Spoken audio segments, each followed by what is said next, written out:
Egypt, threatened to redraw the region's security map, alarming Addis Ababa. This story is about power, water, and geography, a classic regional competition where the line between defense and offense is dangerously thin. As we unpack this alliance, we'll explore the historical grievances, strategic interests, and possible futures for these three powerful African nations. To truly understand the tension simmering in the Horn of Africa today, we must look back at the long and bitter history between Ethiopia and Eritrea, a history marked by struggle, sacrifice, and deep-seated mistrust. The roots of their rivalry stretch back decades, shaping the destinies of both nations and leaving a legacy that still haunts the present. Eritrea's 30-year war for independence from Ethiopia, which ended in 1991, was one of Africa's longest and most grueling conflicts. The hope for peace that followed was short-lived. In 1998, a brutal border war erupted, shattering dreams of cooperation and leaving behind a trail of devastation, loss, and enduring suspicion on both sides. The scars of that conflict run deep, affecting generations. The Algiers Agreement, signed in 2000, officially ended open hostilities. Yet, the peace was fragile. For nearly 2 decades, a heavily militarized and hostile border remained, dividing families and communities. Both countries poured resources into their militaries, fueling proxy wars in the region and draining their economies, while the shadow of renewed conflict loomed constantly overhead. In 2018, a glimmer of hope emerged. Ethiopia's new Prime Minister, Abiy Ahmed, reached out to Eritrea, seeking to end decades of hostility. The world watched as the two leaders embraced, and celebrations erupted on both sides of the border. Abiy's efforts earned him the Nobel Peace Prize, and for a moment, it seemed as if a new era of reconciliation and cooperation might finally dawn. However, the optimism was short-lived. Ethiopia's renewed push for access to the Red Sea has reignited old suspicions in Asmara. Eritrea, wary of its larger neighbor's intentions, fears a return to the days of Ethiopian dominance and expansionism. The fragile trust built in recent years has begun to erode once again. The wounds of past wars never fully healed. As Ethiopia's ambitions grow and the geopolitical landscape shifts, Eritrea is seeking new alliances and strengthening its defenses, determined to protect its hard-won independence. The region remains on edge, with old grievances threatening to spark new confrontations. The ghosts of past conflicts linger in every border town and every diplomatic meeting, shaping the choices of leaders and the hopes of ordinary people.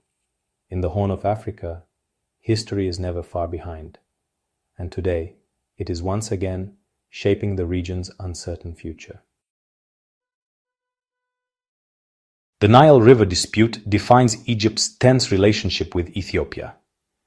Egypt, utterly dependent on the Nile, views Ethiopia's Grand Renaissance Dam as a direct threat to its survival. For Ethiopia, the dam is a symbol of progress and sovereignty, promising electricity and development for millions.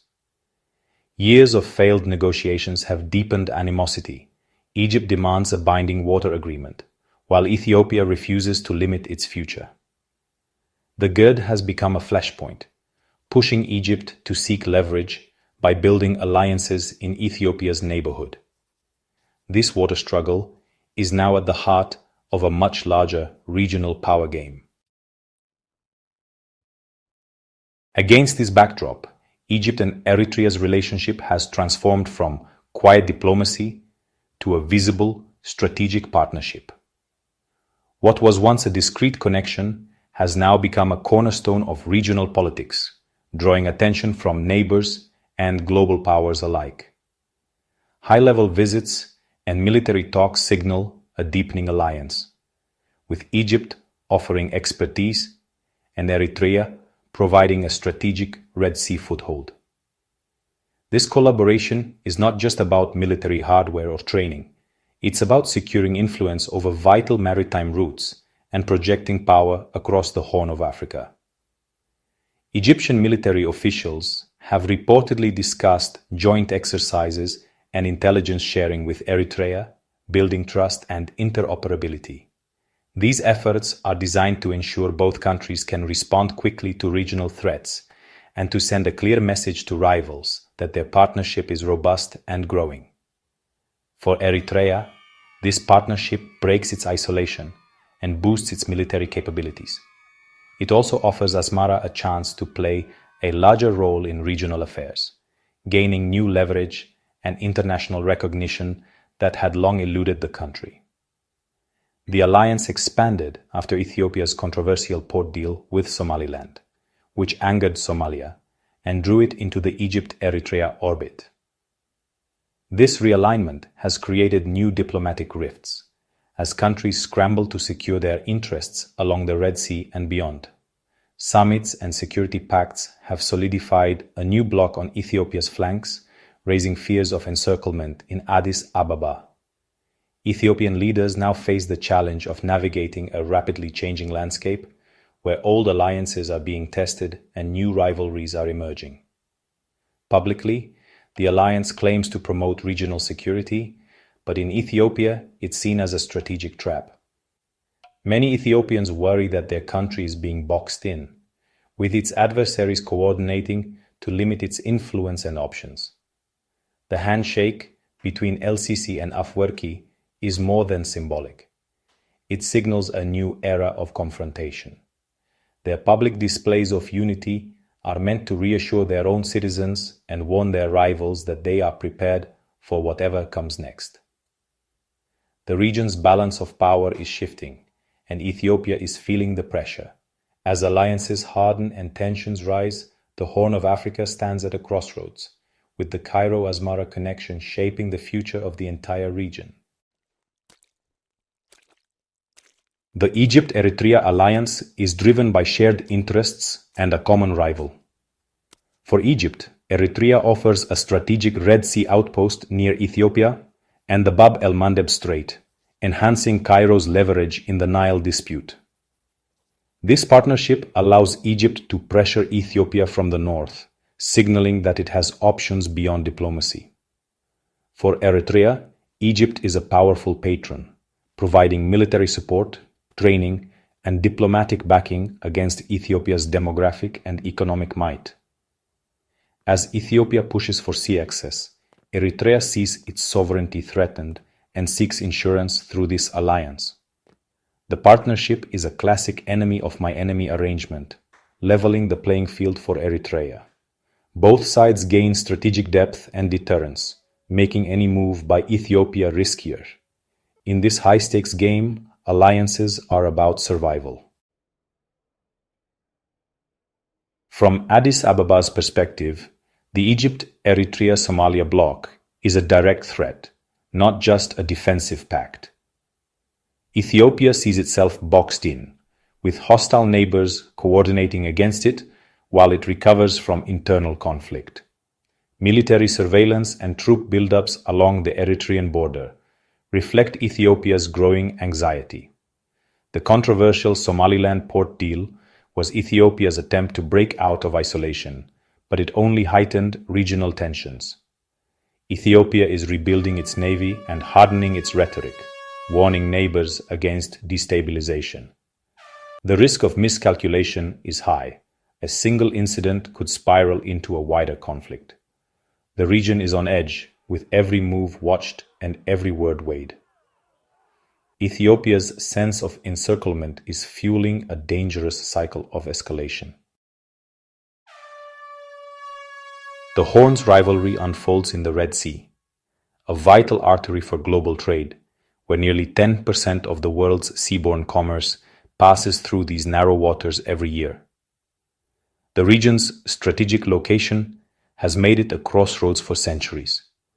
But today, its importance is greater than ever. This stretch of water is not just a commercial lifeline. It's also a magnet for foreign military bases. each vying for influence and security in a volatile environment. Djibouti, perched at the mouth of the Red Sea, hosts an extraordinary concentration of military power. US, Chinese, French, Japanese, and Italian forces all maintain bases here, sometimes just a few miles apart. This makes the region a crowded chessboard, where every move is closely watched and calculated by multiple players. Gulf states like the UAE and Saudi Arabia, along with Turkey and Qatar, have also staked claims, backing different local actors and investing heavily in ports, infrastructure, and security arrangements. These external powers add layers of complexity, turning what might be local rivalries into a tangled web of alliances and competition. As a result, local disputes can quickly escalate, becoming high-stakes geopolitical contests with far-reaching consequences. Egypt's alliance with Eritrea gives it a forward presence near the Bab el-Mandeb, a choke point critical for both security and commerce. Meanwhile, Ethiopia's quest for a port is more than just economic. It's a bid to join the maritime game and secure its own future in the region. Any conflict here risks drawing in not just neighbors, but global and regional powers, raising the stakes dramatically and threatening to destabilize international shipping routes. The Red Sea is now a flashpoint where local rivalries and global interests collide, making it one of the world's most closely watched maritime zones. The danger is clear. A single local spark could ignite a much larger fire, with consequences that ripple far beyond the Horn of Africa. The Horn of Africa faces three possible futures: uneasy cooperation, cold confrontation, or open conflict. In the best case, alliances remain defensive, disputes are managed, and peace, though fragile, holds. More likely is a prolonged standoff, with proxy skirmishes, arms buildups, and constant tension draining all sides. The worst scenario is direct war, perhaps triggered by an Ethiopian move for sea access or an escalation over the dam. Such a conflict would be catastrophic, drawing in outside powers and devastating the region. The line between these outcomes is razor thin. A single misstep could tip the balance. The choices made by leaders in Cairo, Asmara, and Addis Ababa will decide the region's fate. The world watches, hoping for restraint, but fearing the drums of war are growing louder. The Egypt-Eritrea alliance and Ethiopia's anxieties have brought the Horn to a dangerous crossroads. War would devastate all sides, shattering economies, displacing millions, and creating a humanitarian crisis. The only real solution is dialogue, restraint, and a commitment to peaceful negotiation. Regional and international bodies must step up mediation efforts before it's too late. The leaders of Egypt, Ethiopia, and Eritrea face a stark choice: confrontation or cooperation.